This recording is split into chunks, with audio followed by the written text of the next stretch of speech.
Alright, I want to take a little bit of time and tell the story of Rowan Otis's birth. So each of the babies has been at least 1 week early, some were 2 weeks early, and we just figured, number 4 had to be kind of the same thing, had to be early. So, there's a benefit to a baby coming early. You wake up in the morning and, you're in labor, and it's like, hey, it's a big surprise, we're having a baby today. That's not so much the case when the baby isn't early. Rowan, however, decided to come late, or at least late compared to what we thought he was supposed to come. So, basically every day from the 13th on, we expected it to be that day or any minute. And then we had our appointment, like our 1 week overdue appointment down in Gainesville, where we were going to meet the physician that if we continue to go another week, he would then take over. The midwives would no longer be attending the birth. They would just be there in kind of a doula service. We finally finished that up. We get in the car, we start heading home. It's about an hour drive. We didn't get home until about 9:30. Now, earlier in the day when we had our midwife appointment, between the stress test and sonogram, we went to the midwives, and the midwives did something called sweeping the membranes, which is basically kind of a low-key intervention to get things going. On the way back home from Gainesville, she leaned over and was like, wow, these contractions are starting to get pretty serious. Man, if these contractions aren't real, then I'm going to be mad, because she was feeling them. They were pretty intense. We got home about 9:30. We got the kids home, got them in bed. They got to sleep. That was good. We got back to our bed and we're like, wow, we need to get some sleep. But Jenna wanted to go ahead and start counting contractions. Luckily, Jenna's contractions over the last month or so had done a lot of the work. Her uterus was very toned.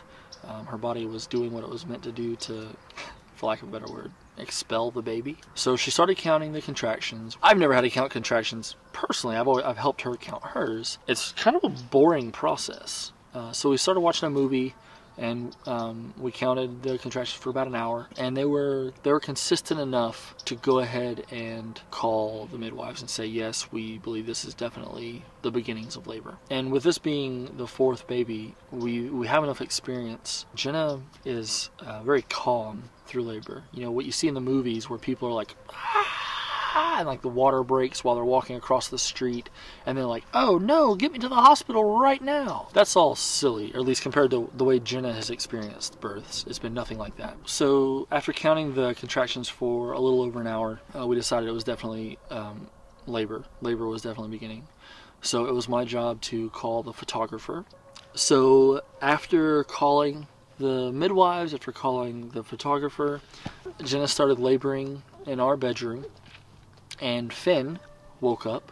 He was in our bed, so I got in bed with him and tried to get him back to sleep. Our plan was to have him just sleep through the labor.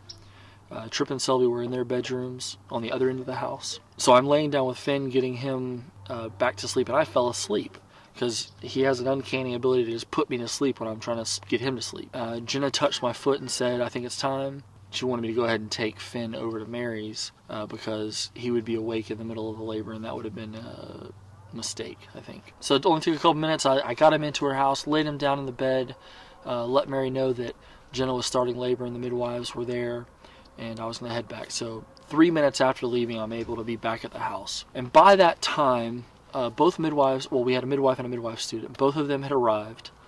The photographer had arrived.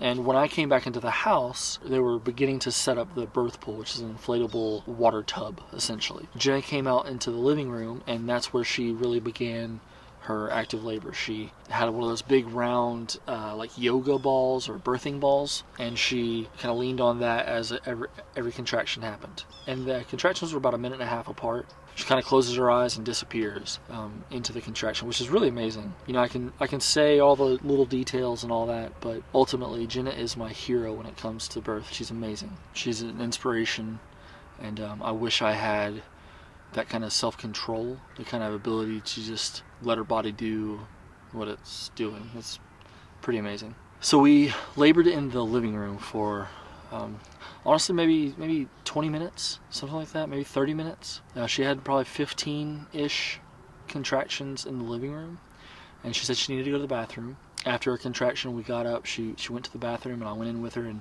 again was massaging her back. And maybe after probably 2 contractions while sitting on the toilet, her water broke, which was awesome because it was convenient and right in the toilet. No issues of like a big mess or anything. But the fact that her water broke meant that she was starting to have pushing contractions.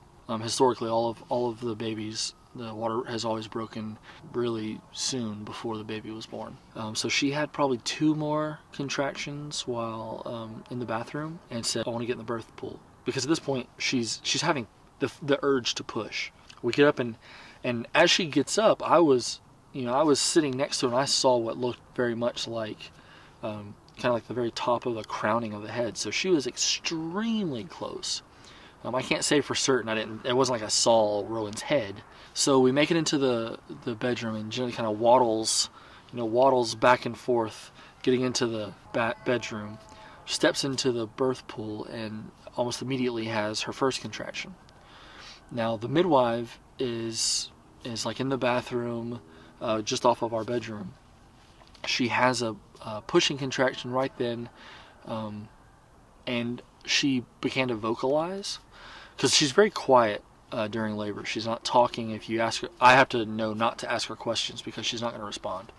At least certainly not in the middle of a contraction. She had the first pushing contraction in the pool, and then the second contraction, she reaches down, looks down, and has the baby. So literally, like, she gets in the pool, and 2 contractions later, boom, the baby's there. And so she reaches down, she says, ah!